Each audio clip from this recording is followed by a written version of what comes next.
Sharp Aquos Zero 6. Ini HP yang sekarang harganya 1,1 juta. Speknya lumayan menggiurkan kalau misal kita lihat on paper. Tapi bagaimana sih kalau misal dipakai in real life? Apakah worth it untuk dibeli? Emailnya gimana? Yuk kita langsung aja review si Sharp Aquos Zero 6.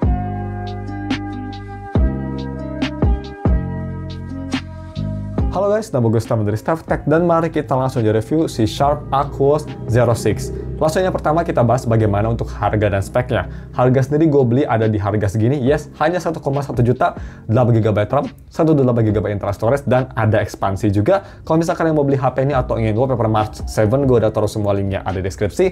Untuk spek bisa kita lihat seperti itu ya, lumayan menggiurkan, dia pakai Snapdragon 750G, Android 12, 240Hz. OLED lagi ya, itu yang bikin menarik banget, kameranya juga komplit banget. Dan bagaimana kira-kira untuk desain dan displaynya. Desain sendiri bisa kita lihat desain belakang, ini gue bisa bilang ya simple banget ya, nothing special. Ngingetin gue kameranya sama itu tuh Huawei Mate 20 yang di tengah kayak roket gitu, tapi nothing special. Yang gue suka at least dia kameranya flash. Desainnya warna violet gue suka, tapi nothing special sih, biasa aja. Gue gak benci banget tapi gak suka banget juga. Dan untuk desain depan ini memang di tahun 2025 agak sedikit tua ya. Dia pakai dewdrop dan bezel atas bawah walaupun simetris tapi agak tebal. Cuma untuk si build-nya sendiri ini menurut gue kerasa banget murah. Dia build-nya terbuat dari full plastik dan bisa kita lihat ya, dia tuh kayak sengaja dibikin frame-nya tuh kayak melengkung-melengkung gitu, jadi kayak penyok kesannya dan kayak agak ringkih aja rasanya. Mungkin pas ini rilis juga bukan HP yang paling mahal ya, HP mid-range, tapi ya seperti itu, plastiknya memang agak ringkih dan beratnya juga ini enteng banget, hanya di 139 gram. Salah satu HP paling enteng yang pernah gue pegang sih, gue bisa bilang. Dan bagaimana untuk displaynya? Displaynya gue bisa bilang bagus banget. Dia pakai OLED dan ini khas Sharp ya. Displaynya tuh jernih banget, warnanya vibrant. Kalau temperatur lebih ke arah cool atau lebih ke arah kebiruan, tapi overall gue suka sama layarnya sih. Salah satu aspek yang jauh di atas harganya menurut gue. Yang bagus juga dia nggak ada masalah untuk ngetik keyboard, nggak ada delay. Untuk haptic juga bukan yang paling bagus, tapi gue bisa bilang cukup oke. Ya dibanding sama HP 1-2 jutaan, ini menurut gue masih lebih bagus, tapi memang masih ke arah murah suara hapticnya, bukan suara haptic yang bagus kayak pek-pek gitu ya, masih bes-bes gitu lah kalau misal kalian tahu. Terus kita moving on bagaimana untuk biometrik. Biometrik dia pakai optical fingerprint. Yes, ini juga salah satu yang lumayan insane di harganya, sekarang cuma 1 juta. Optical fingerprint penempatannya juga bagus, ada di tengah. Untuk reliability juga cukup oke ya, bisa nge-scan dengan baik 7 dari 10 kali lah gue bisa bilang. Cuma memang dia agak lambat kecepatannya. Tapi oke sih, gue nggak komplain banget. Yang biasanya cuma half a second, ini kayak 1 detikan gitu. Terus next bagaimana untuk audio quality. Audio quality ini aspek yang di satu sisi bagus banget, tapi di satu sisi agak jelek menurut gue. Sisi bagusnya apa? Sisi bagusnya dia ada headphone jack dong, masih ada. Jadi kalau misalkan kalian mau beli HP ini untuk MP3, ini ada headphone jack dan kualitasnya juga cukup bagus ya. Gue coba pakai Clean Ear Daybreak, amplifiernya cukup oke, di volume 60% udah enak didengar, dan kualitas suaranya juga safe, dia balance. Memang gak se-powerful atau soundstage-nya gak seluas kalau misalnya dengar di PC, tapi masih enjoyable dan bisa dibilang masih bisa ngangkat suara Clean Ear Daybreak. Sedangkan buat speaker, ini walaupun dia dual speaker ya ada di bawah sama di earpiece, tapi kualitasnya agak kurang bagus menurut gue. Untuk harganya sih kalau misalnya mau dibarengin sama HP baru, iya bagus. Tapi overall, dia suaranya kayak mendelep, terus kayak vokalnya juga kurang jernih, instrumennya mendelep banget, dan bass-nya tuh ada, tapi kayak bikin bleber ke segala sisi, gue bisa bilang.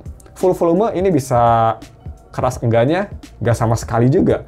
Jadi full volume pretty much kayak volume 70% di HP biasanya, gue bisa bilang. Ya untuk lebih detailnya ini di speaker testnya kalian bisa lihat sendiri deh. Pakai headphone ya atau IM biar bisa lebih dengar sedikit lebih detail. Check it out. Nah,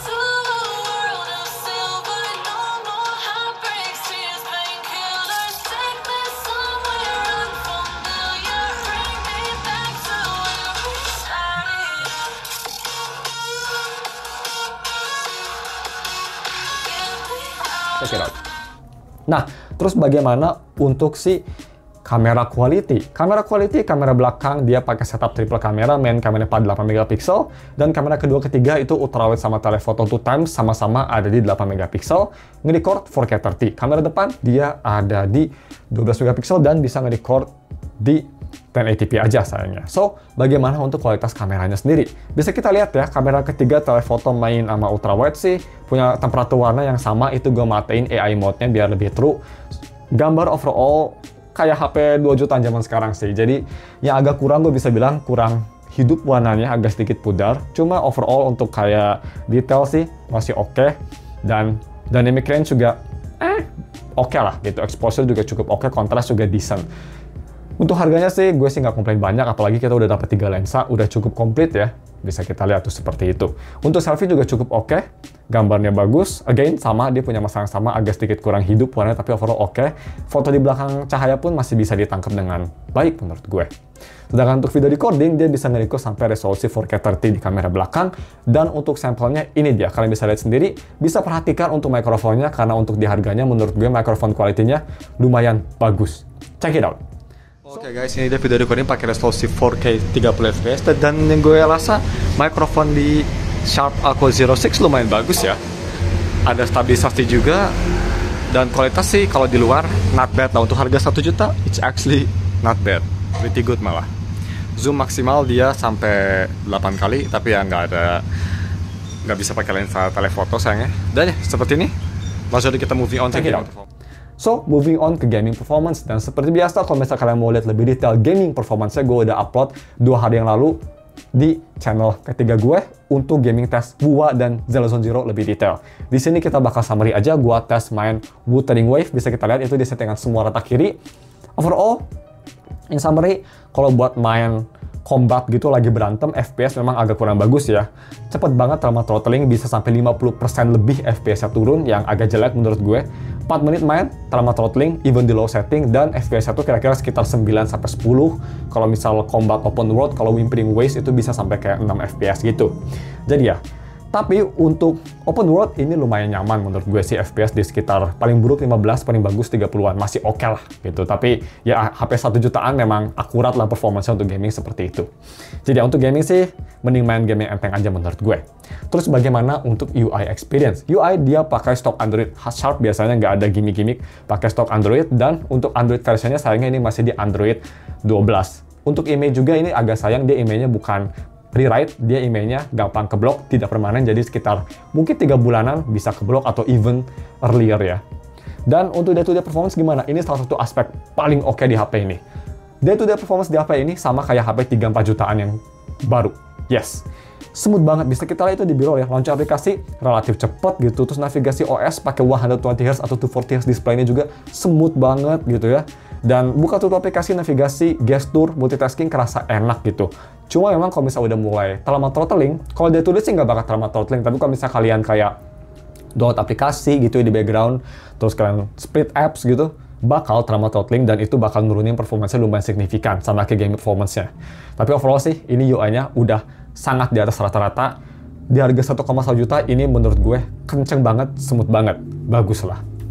So, buatnya penasaran juga, kalau misalnya mau pakai HP ini untuk Netflix watching, di dalam info sendiri dia sudah di White Final 1 ya, buatnya penasaran, so that's good. Terus bagaimana kira-kira untuk baterainya? Baterai dia sebenarnya cuma 4000 mAh baterai, tapi untuk size-nya sih wajar ya, karena ini kan HP kecil, cuma 6,5 inci. Dan baterainya gue lumayan surprise, dia lumayan awet. Gue tes buat main game kayak Wuthering Waves, Zelazone Zero, itu main sekitar 20 menitan, hanya turun sekitar 7-9%. Itu bagus, dan juga dia untuk day-to-day performance-nya bisa tahan 1 hari penuh tanpa ada masalah. Jadi kalau misalnya kalian mau pakai untuk HP kedua atau HP untuk MP3 player, ini sih nggak ada masalah untuk baterai ya. Baterainya nggak boros, wajar lah untuk si battery life-nya. So, cuma segitu aja untuk reviewnya. Ini pendek ya. Tapi sebelum kita masuk ke konklusinya apakah ini worth it untuk dibeli atau enggak, kita mau bahas kelemahan di HP ini. Karena yang pasti di harga 1 juta ada ya. Yang pertama gaming performance, tapi gue sih nggak bakal komplain banyak karena wajar lah. Yang kedua speakernya agak kurang bagus menurut gue.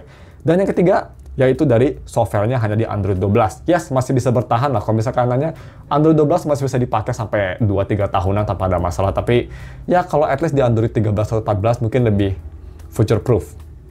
Tapi ya, dan yang terakhir, untuk build quality-nya memang agak kerasa cheap, tapi overall sih, kalau misal gua kayak tes di band gini, dia lumayan solid ternyata, cuma feeling-nya aja kayak cheap. So, cuma segitu aja kelemahannya, dan untuk konklusinya, apakah gue rekomen kalian beli HP ini? Gue nggak rekomen kalian beli HP ini buat para gamer, karena nggak enak menurut gue. Terutama buat yang main game mid-range to high-end, gue sih nggak rekomen. Tapi buat kalian yang lagi nyari HP untuk HP kedua ya, jangan buat HP utama, karena ini limbah Jepang dan emailnya nggak resmi, jangan buat HP utama. Buat HP kedua, ini cocok buat kalian yang lagi nyari di harga murah 1,1 juta, punya headphone jack, jadi buat MP3 player juga bagus, dan layarnya bagus, cocok untuk Netflix watching asalkan pakai earphone ya, karena speaker ini lumayan jelek. Buat 2 orang gitu sih, bagus banget menurut gue. Ditambah lagi ini nggak bikin stres juga UI-nya, karena dia cepet banget, UI-nya smooth banget kayak HP 3-4 jutaan, jadi nggak bakal stres juga kalau misalkan navigasi gitu. Itu sih menurut gue. Untuk HP backup juga lumayan bagus. So, kalau misalkan punya pertanyaan bisa komen di bawah. Thank you for watching, jangan lupa dan subscribe, dan ketemu lagi minggu depan untuk video review lainnya. Goodbye!